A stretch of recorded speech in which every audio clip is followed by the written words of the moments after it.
por si no lo saben, que cada día podemos sacar un alma del purgatorio, cada día, cada uno de nosotros.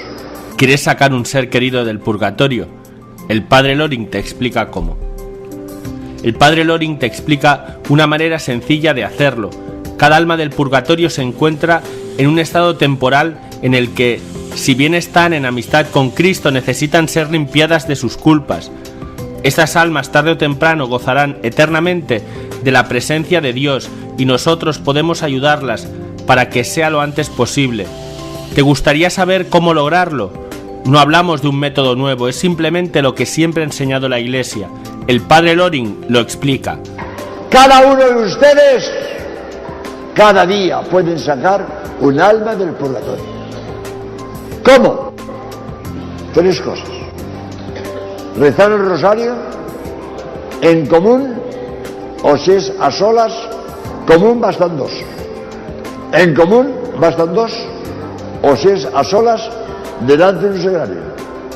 Comulgar de un Padre Nuestro por el Papa. El que haga esto ha comulgado, ha rezado el rosario en común, bastan 2.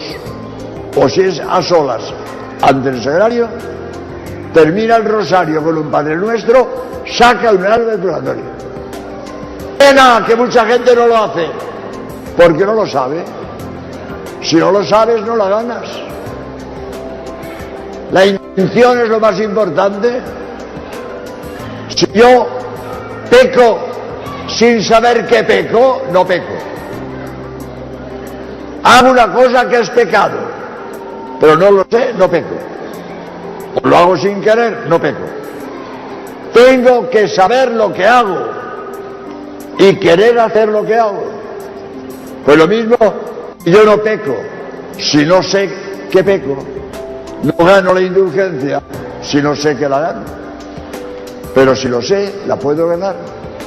Comulgo, rezo el rosario en común, bastan 2.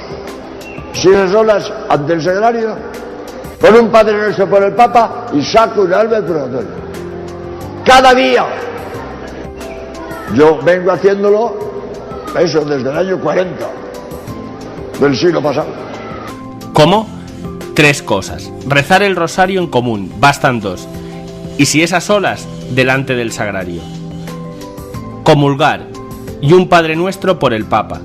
El que haga esto ha comulgado, ha rezado el rosario en común o delante del sagrario, termina el rosario con un Padre Nuestro, saca un alma del purgatorio. ¿A quién se lo ofrezco? Yo a nadie. La pongo en manos de María para que ella la aplique al alma más necesitada. Yo lo gano, y que María la aplique al alma más necesitada. Padre, ¿y si yo tengo a mi hermano o a mi hijo en el purgatorio? ¿Por qué no la puedo ofrecer? Sentido común. Si tienes a tu padre en el purgatorio, María la aplica a tu padre. Si yo tengo un ser querido, sentido común. Ella lo aplicará al ser querido. Y si no me acuerdo, no importa. Basta que yo haga la intención hoy. Quiero ganar todas las indulgencias plenarias que pueda hasta el fin de mi vida. Si no rectificas, vale. Ya se me olvida. No importa. Has hecho una intención. Vale hasta que te mueras. Bendito sea Dios por tener esta posibilidad.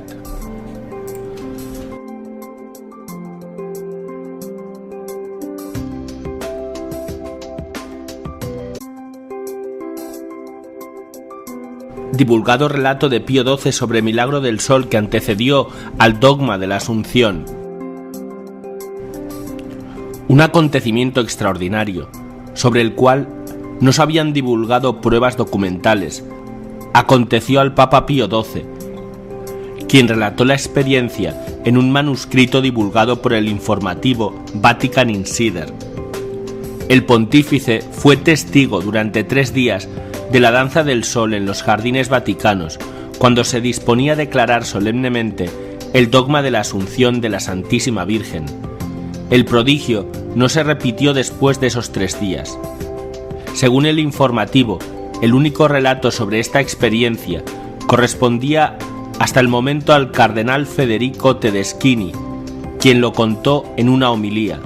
Sin embargo, el propio Pío XII dejó un recuento de los hechos en un manuscrito al respaldo de una hoja mecanografiada. Las características del portento descrito por el pontífice con gran naturalidad se asemejan a los testimonios de la célebre danza del sol del 13 de octubre de 1917 en Fátima. Era el 30 de octubre de 1950. Comienza su relato el Papa Pío XII, correspondiendo esta fecha a 2 días antes de la declaración del dogma de la Asunción de la Santísima Virgen, y el suceso sucedió cerca de las 4 de la tarde, cuando el Santo Padre realizaba el acostumbrado paseo por los jardines vaticanos, leyendo y estudiando. El pontífice ascendía hasta la cumbre de la colina, de la explanada de la Virgen de Lourdes, en la calle de la derecha, que costea la muralla. En este lugar, el Papa observó hacia el cielo y presenció el milagro. Fui sorprendido por un fenómeno, nunca hasta ahora visto por mí. El sol, que estaba todavía bastante alto, parecía como un globo opaco amarillento, circundado por un círculo luminoso. El Santo Padre refirió su extrañeza por el hecho de no ser herido por la luminosidad del sol, a pesar que solo una nube ligera se interponía ante el astro.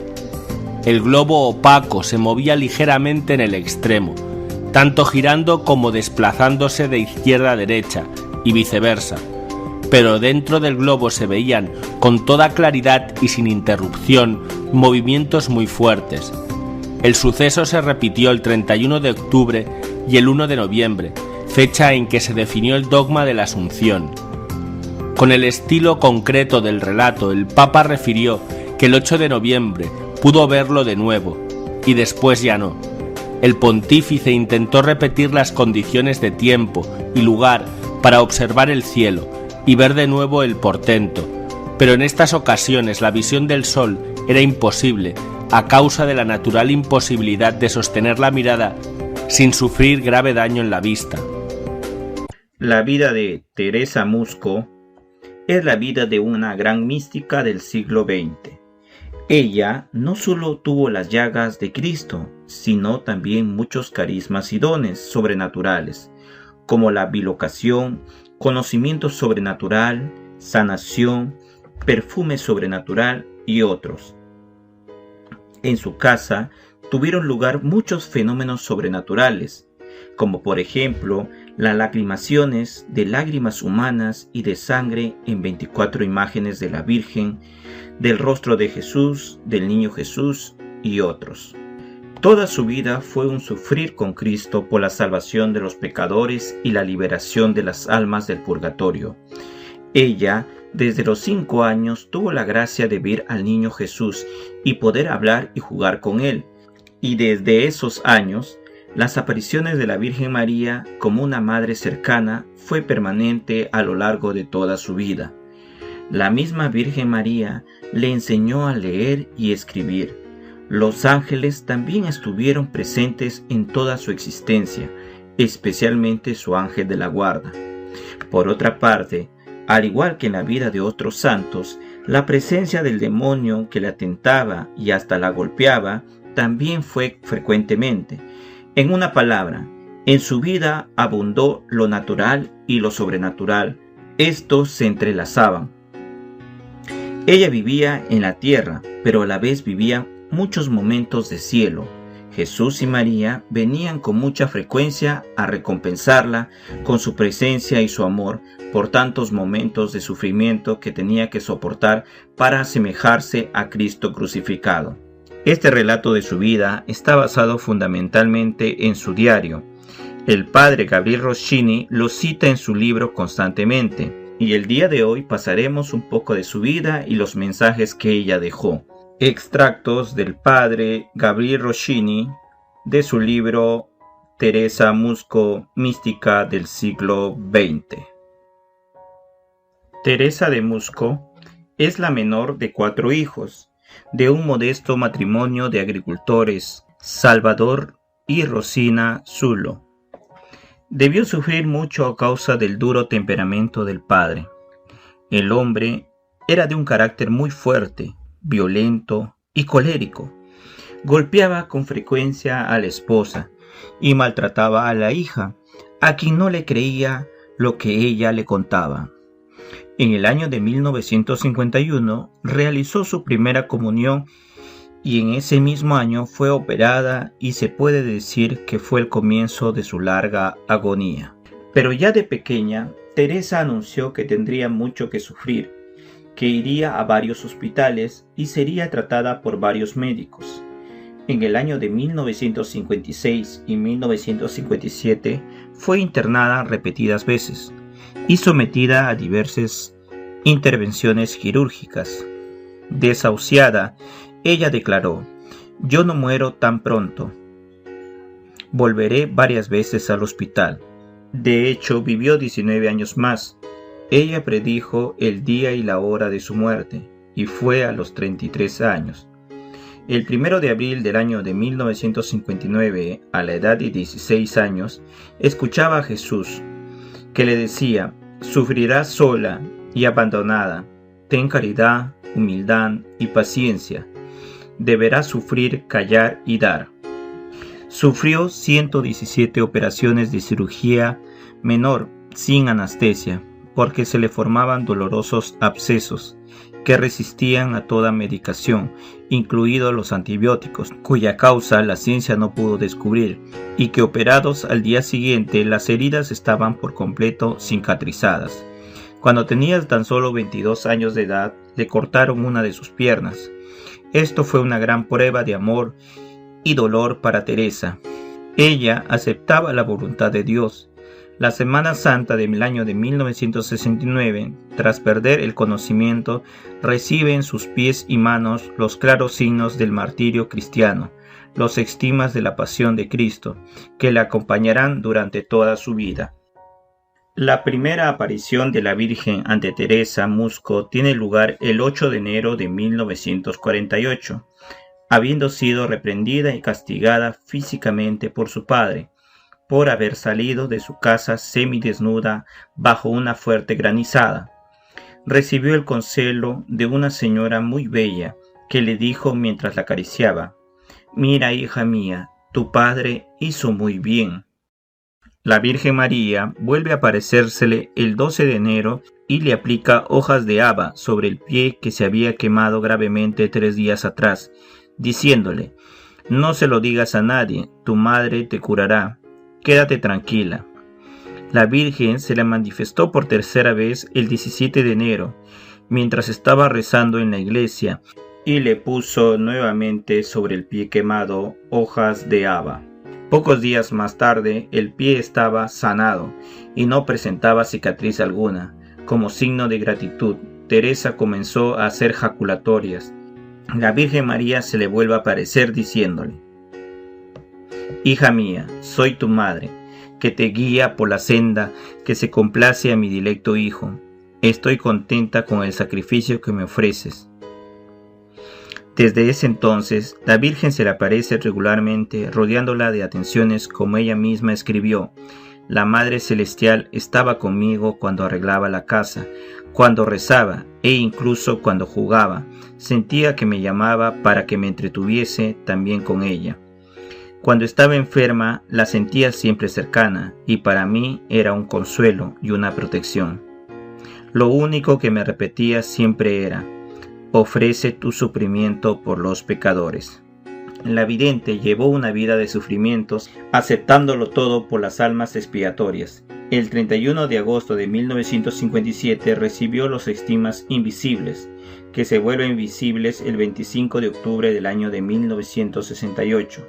A partir de 1955, Teresa registra en su diario sus experiencias místicas. Es de destacar que la vidente era analfabeta, puesto que no había tenido la posibilidad de asistir a la escuela, ya que desde niña tuvo que trabajar para ayudar en la manutención de su familia. Se dice que la Virgen fue quien le enseñó a leer y a escribir desde el 25 de diciembre de 1948. La Virgen María le anuncia muchos mensajes proféticos, el cual detallaremos algunos. El 20 de mayo de 1951 le dice la Virgen lo siguiente: Teresa, hija de mi corazón, estoy aquí para confiarte unas cosas que deberás guardar solo para ti hasta que yo lo desee. Verás muchos cambios en la iglesia. Los cristianos que rezan serán pocos. Muchas almas caminan hacia el infierno. Las mujeres perderán el pudor y la vergüenza. Satanás tomará su forma para hacer caer a muchos. En el mundo habrá crisis comunes. El gobierno caerá. El Papa pasará horas de agonía. Al final, yo estaré ahí para conducirlos al paraíso. Tendrá lugar una gran guerra, muertos y heridos incalculables. Satanás cantará su victoria, pero será el momento en que todos verán a mi Hijo aparecer sobre las nubes, y Él juzgará a cuantos han despreciado su sangre inocente y divina. Entonces mi corazón inmaculado triunfará. También la Virgen le anuncia el castigo que vendrá a la humanidad si no se arrepiente. El 13 de agosto de 1951, la Virgen le dice: Hija mía, estoy aquí para decirte que el Padre enviará un gran castigo al género humano en la segunda mitad del siglo XX. Sabes, hija, que Satanás reinará en los más altos puestos. Cuando Satanás llegue a la cima de la iglesia, entiende que en ese instante habrá conseguido seducir a los espíritus de los grandes científicos, y será el momento en que ellos intervendrán con armas potentísimas con las cuales es posible destruir gran parte de la humanidad. Algunas personas manifiestan que este mensaje fue dado por la Virgen y que nos anunciaba que Satanás tomaría a algunos científicos para hacer armas biológicas para exterminar a gran parte de la humanidad. Y algunos aseguran que se referiría a este virus que nos ha ocasionado tanto daño. El 7 de octubre de 1951 le habla sobre la tribulación. Hija mía, estén preparados para la gran tribulación que el Padre tiene dirigido, y solo las almas que se ofrezcan como víctimas pueden tocar de lleno el corazón de mi Hijo y del Padre. A partir de 1972 se iniciará el tiempo de Satanás. Los cardenales se opondrán a los cardenales y los obispos contra los obispos. Te encuentras en medio de una generación muy difícil, en la cual se pretende explicarlo todo científicamente y nadie piensa en dar un poco de calor, un poco de amor, inclusive para los más pobres. La Virgen María, el 3 de enero de 1952, también le habla de que el mundo está en un grave peligro por el pecado que está cometiendo y que no escuchan sus mensajes como ella los envió. Le dice así: quiero decirte que el mundo está pervertido. Me he aparecido en Portugal y he dado mensajes, pero ninguno me ha escuchado. He hablado en Lourdes, en Salet, pero pocos corazones duros se han ablandado.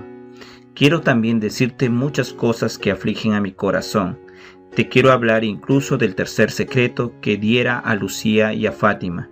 Te debo decirte que hace tiempo se ha leído por las autoridades eclesiásticas, pero ninguno se pronunciará en público, ni nadie ha aceptado consagrarse a mi sagrado corazón.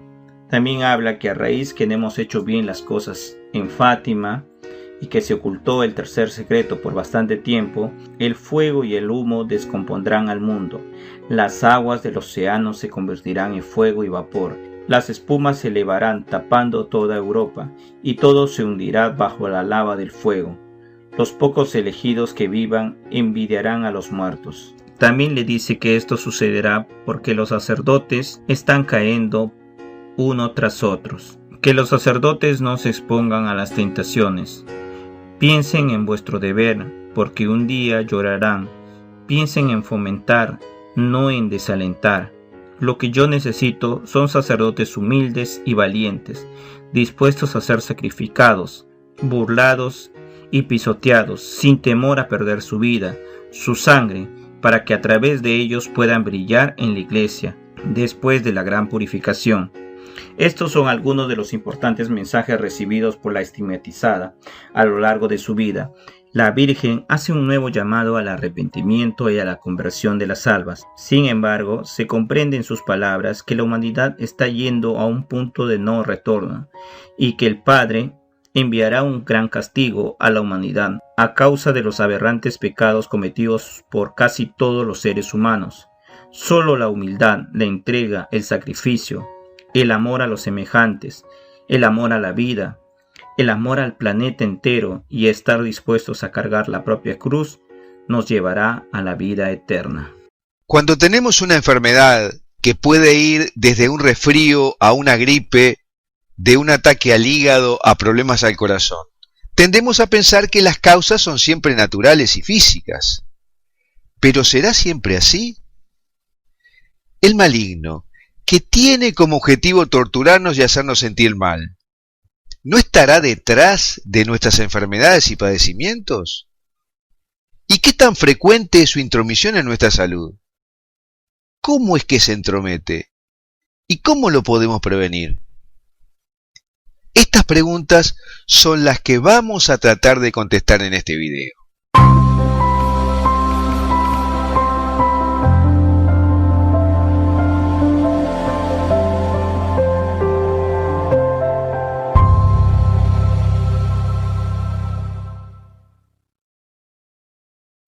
El sufrimiento de una persona, sus enfermedades, pueden ser por múltiples causas, que van desde fenómenos de purga hasta la acción de malos espíritus, pasando por causas físicas, materiales y naturales. Pero sin embargo, cada vez hay más datos que lo espiritual es un disparador de enfermedades físicas. Y siempre que hay un problema espiritual, podemos pensar que el demonio está allí. No necesariamente siempre como causa, pero siempre exacerbando la negatividad y acrecentando el sufrimiento. En nuestra experiencia con los médicos hay una tradición a considerar las enfermedades provocadas por causas físicas y naturales. Sin embargo, hay estudios recientes que indican que el estrés es responsable de hasta un 90% de las enfermedades. Y el Centro para el Control y la Prevención de Enfermedades de los Estados Unidos estima que el estrés representa aproximadamente el 75% de todas las visitas al médico. O sea que 3/4 de las personas van al médico por sus enfermedades que se disparan por el estrés. Y el estrés es algo que se vincula con lo emocional. Por lo que vemos entonces que parecería que la mayoría de las enfermedades tienen un ingrediente causal emocional. Aunque no necesariamente el maligno provoca nuestras enfermedades que están relacionadas con el estrés. Pero eso no implica que las causas que producen la enfermedad no estén siendo coadyuvadas por insidias del maligno. Él puede exacerbar los padecimientos nuestros, sobre todo los relacionados con aspectos emocionales. Puede hacer que un pequeño estrés crezca a niveles superiores y ahí se somatice. E incluso está registrado que en algunos casos extraordinarios, Dios puede permitir que el maligno genere una enfermedad física. En el Antiguo Testamento podemos ver la enfermedad de Job y la muerte de los esposos de Sara causados por el demonio Asmodeo. Y también vemos menciones como las que hace Lucas en su Evangelio que dice: y hubo una mujer que había tenido un espíritu de enfermedad durante 18 años, estaba inclinada y no podía enderezarse por completo. Lucas 13:11. Aquí se nota claramente que el demonio generó la enfermedad, que luego la exorcizó Jesús. Y no estamos hablando de posesión, sino de la influencia de un espíritu de enfermedad. El espíritu de enfermedad se expresa a veces con tormentos mentales, pesadillas, pensamientos aterradores, problemas personales y familiares que no se solucionan con la oración, hasta problemas físicos o psicológicos que no responden a tratamientos médicos habituales. Y esto generalmente está relacionado con el pecado y la culpa. con la falta de perdón y la falta de arrepentimiento, con la falta de fe. O sea que está relacionado con el alejamiento de la gracia de Dios y su misericordia.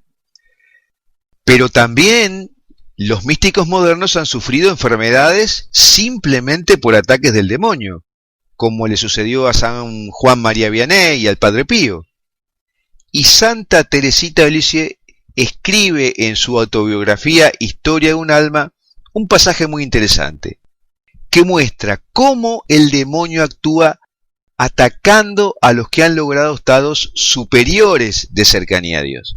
Ella dice: la enfermedad que me sobrevino, ciertamente del demonio, porque estaba furioso por la entrada de mi hermana en el Carmelo. Estaba decidido a vengarse de mí debido a todo el daño que nuestra familia le causaría en el futuro. ¿Qué tal? Entonces, no podemos decir que el demonio no es un causante de enfermedades. Más si se tiene en cuenta que la mayoría de las enfermedades son fruto de causas emocionales y espirituales, que luego disparan procesos físicos y que se ven externamente como enfermedades. Si el inicio de un desequilibrio es espiritual-emocional, entonces es válido ver al maligno como el actor principal de las enfermedades, ya sea que las produzca o que las exacerbe. Pero ¿hasta dónde está actuando en una enfermedad? Una buena manera de descubrirlo es preguntar: Señor, ¿qué pasó en mi vida justo antes del comienzo de esta enfermedad? Y el pensamiento que aparezca inmediatamente después en tu mente es una palabra de conocimiento y seguramente te revelará un trauma almacenado que debe ser procesado en oración. Pero ante todo, debemos considerar que Dios es soberano ante la muerte y la enfermedad. Y las sanaciones de Cristo son un signo de su victoria final sobre las enfermedades y las obras de Satanás. Sin embargo, Jesús no ha prometido que tendremos toda su herencia sanadora en esta vida. Él se reserva el derecho a permitirlo o no, si oramos y confiamos en su respuesta. Y esto implica que el maligno no es el soberano en nuestras enfermedades. Puede actuar en ellas de alguna manera, pero siempre mediando el permiso de Dios. Pero la cosa se complejiza cuando introducimos otras variables para explicar el origen de los padecimientos emocionales. El sufrimiento pertinaz puede ser reducido a tres tipos principales. Uno es el sufrimiento traído a una alma víctima en nombre de la humanidad. Las personas con diversas enfermedades que están en aflicción tienen la oportunidad de ofrecerse uniendo sus sufrimientos a los de Cristo para la redención de sus almas y las de otros. Otro tipo es expiar el sufrimiento para purgar la oscuridad pasada, o sea, el sufrimiento como liberación, incluso para pasar el purgatorio en la tierra. Y el último tipo es el sufrimiento causado por los malos espíritus del que hemos venido hablando antes. Entonces, debemos tener claro que el maligno se engancha en nuestras debilidades. Esto lo sabemos por Jesucristo, porque la mayoría de los que Él curó quedaban sanos después que un espíritu malo o espíritu impuro era expulsado. Por eso no hay que descartar que los espíritus puedan causar prácticamente cualquier dolencia, desde alergias hasta enfermedades malignas. ¿Y cómo prevenir esto? Cuando estamos en equilibrio espiritual, emocional y físico, el fruto es la buena salud. El cuerpo puede ser una pantalla del alma. Entonces hay que orar por el equilibrio. Debe ser una meta en todo momento. En otras ocasiones no hay duda que prácticas equivocadas como sexualidad ilícita, el ocultismo, el robo, la negatividad, los chismes, la lujuria, la gula, la adicción, La falta de amor, el odio, el orgullo, sirven como puntos de entrada espirituales. Y de ahí pueden derivar en padecimientos emocionales que llevan a enfermedades físicas. En definitiva, el maligno es un elemento insoslayable en las enfermedades, ya sea provocándolas o exacerbando nuestro estrés en una enfermedad física. Muy bien. En Foros de la Virgen María hemos publicado un artículo que tiene mucho más información sobre este tema y el link te lo dejo en la descripción de este video en YouTube. Y ahora, ¿tú qué opinas de esto que hemos hablado? ¿Has tenido experiencias respecto a enfermedades causadas por fenómenos espirituales y emocionales?